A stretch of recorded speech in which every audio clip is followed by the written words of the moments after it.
Xin chào các bạn, ở video phần 1, thế giới hôm nay đã giới thiệu với mọi người những sai lầm bá đạo nhất của người Việt. Thì ở phần 2 này, chúng ta hãy cùng đến với những sai lầm hài hước tiếp theo của người Việt đã được ghi lại.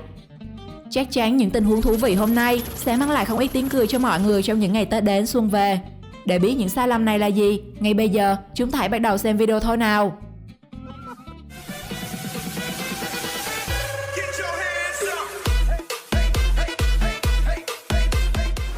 Sắp nghỉ Tết thì ai mà chẳng thích, nhưng đừng nghĩ như cô gái này.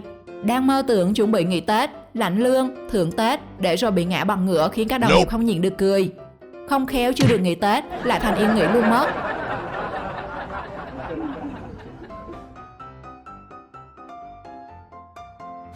Lơ xe mừng như thấy vàng khi một thanh niên đứng bên đường vẫy tay. Lơ xe liền chạy xuống tận tình hỗ trợ. Để rồi vị khách bắt xe bên đường đi liền một mạch. Sau khi được lơ xe giúp đưa bao tải lên vai, mặt anh lơ xe bây giờ đơ như cây cơ.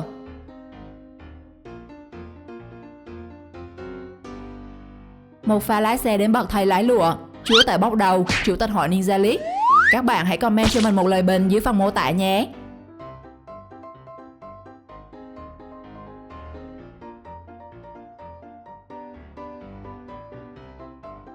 Chàng trai chở người yêu đi khách sạn.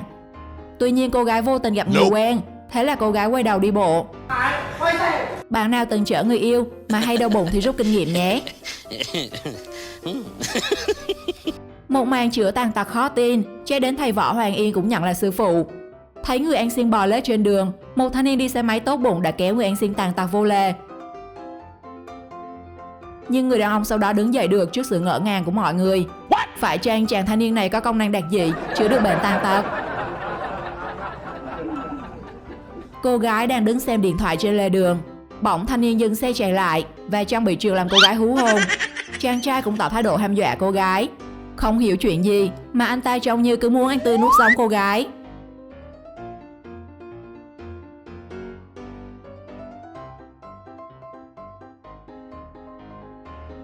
Với ý định tung cước trêu đùa chú cưng của mình, không ngờ cô gái mất trụ và ngã sóng xoài trên nền nhà.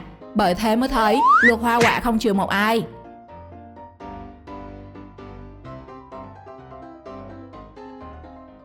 Phát cơm mùa dịch, nhưng nhà hảo tâm này lại làm anh tài xế tưởng mình bị rượt đánh nên bỏ cả xe chạy lấy người.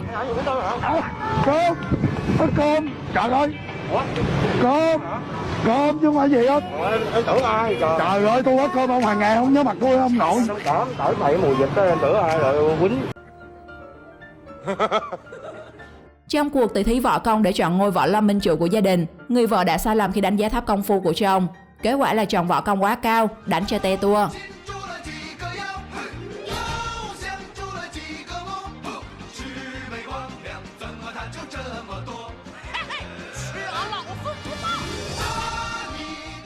Sau khi không bắt được con gà, tên trộm bất ngờ nghe tiếng chim hót, liền ngó nghiêng quan sát thấy lồng chim và đến trộm. Vậy theo các bạn, lỗi do con chim hay do tên trộm?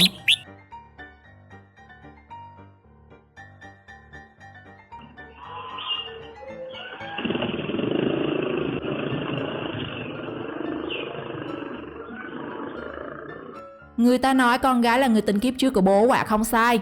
Mẹ đang cắt tóc cho con gái mà ông bố này khóc hết nước mắt. Vậy thì đến gả con gái, ông ấy sẽ như thế nào các bạn nhỉ? Con gái quá tớ. Ôi, con gái ơi, mẹ cắt tóc rồi, trời ơi, đưa đây cho ba.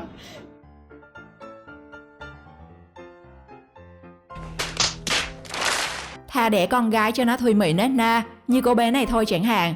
Nhưng cả người cô bé dính đầy bùn, hẳn là bạn biết nết na cỡ nào rồi. Ở một diễn biến khác, cô gái này cũng đã có cú sút bóng trúng đầu của người mẹ đang nấu ăn của mình. Hãy comment trong phần bình luận, theo bạn, con gái thời này có nết na thùy mị hay không?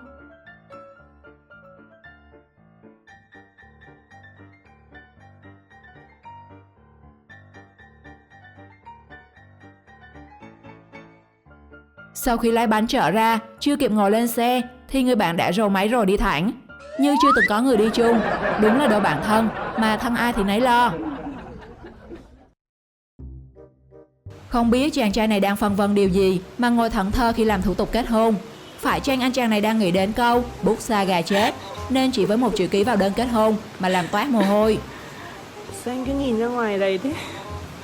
Anh ký đi. Có ký không?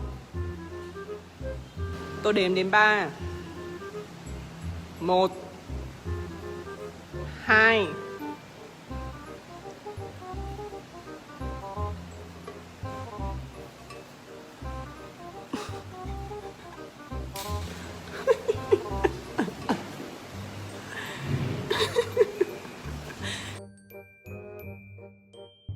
Đang mùa dịch mà khách đi xe cứu thương tới mua điện thoại. Giây phút xe cứu thương dừng lại trước cửa và hai thanh niên bước xuống đã làm chủ cửa hàng và nhân viên nín thở, hú hồn con trồn.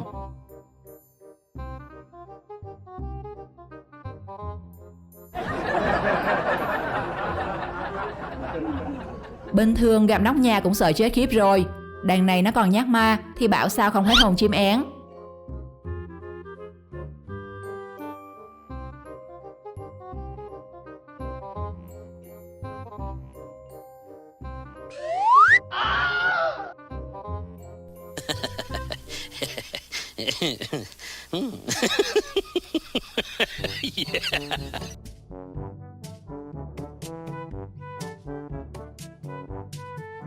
Giờ anh tới rồi, nhưng chỉ vì chàng trai sởi dậm chân lên chiếc dép và bị trượt, làm đổ cả mâm cơm. Thế là bữa ăn được hẹn lại lần sau. Thử thách đầu tiên của bạn khi ra mắt nhà vợ ngày Tết là gì? Hãy comment câu trả lời trong phần bình luận nhé. Để xem các bạn giống với chàng trai này chưa? Được thử tài chặt gà.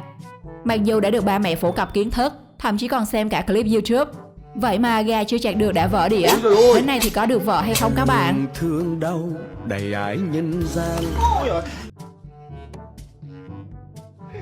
Chặt gà thế này còn chặt làm sao? Chặt cái gà không chặt vào đĩa thế này còn làm cái gì? Mỹ Hầu Vương lừng danh là thế, nhưng khi xuống trần đến Việt Nam lại bị hù dọa chạy mất dép. Vì nếu không cẩn thận sẽ phải nhận kết cục như chưa bắt giới. Mày nhìn thấy chú bắt giới đang nằm ở đây chưa? Hả? Mày thích lang thang ở đây không? Ôm thành quả sau một buổi hái chuối, cô gái này đã đặt niềm tin vào tay lái của bạn mình. Cuối cùng là ngã lăn không kịp hối hận.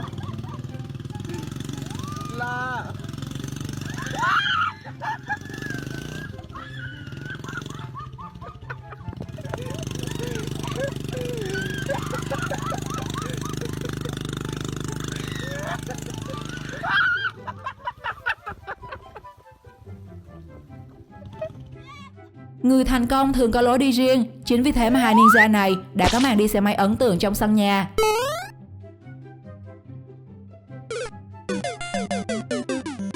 Chạy xe nhưng lại không đội nón bảo hiểm, người thanh niên này chỉ vừa mới ra cửa đã gặp ngay và liền những anh công an giao thông, đúng là thời tới cạn không kịp. Sau câu hỏi, anh yêu, em béo như này anh vẫn bế được em á? Anh béo nên anh vẫn đến hả? Chàng trai gật đầu, thế là đi về ngay. Cô gái đuổi như đuổi tà, thì ra nói thật cũng là cái tội.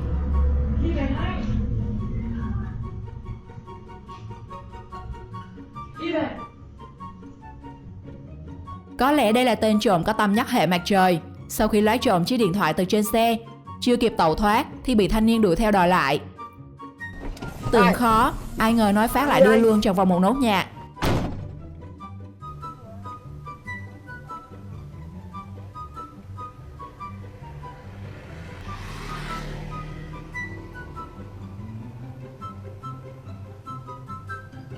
Khi một chàng trai nào đó nói cả đời này anh sẽ bảo vệ em, các bạn nữ đừng vội tin nhé, để tránh mắc sai lầm như người vợ trong đoạn clip này. Cô ấy đã phải dỗ chồng như con khi anh ấy không ngớt vì tiêm vaccine.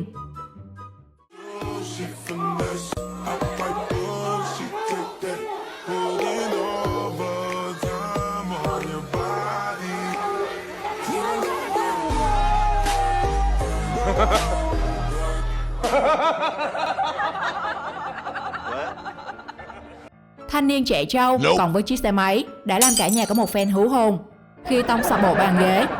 Thế nên mọi người nhớ đừng để con em mình điều khiển xe khi chưa biết lái chắc chắn, kẻo không lại phải tốn tiền mua sắm lại vật dụng. Hy vọng những tình huống hài hước trong video đã mang đến cho bạn những phút giây thư giãn thoải mái. Xin chào và hẹn gặp lại các bạn trong những video tiếp theo.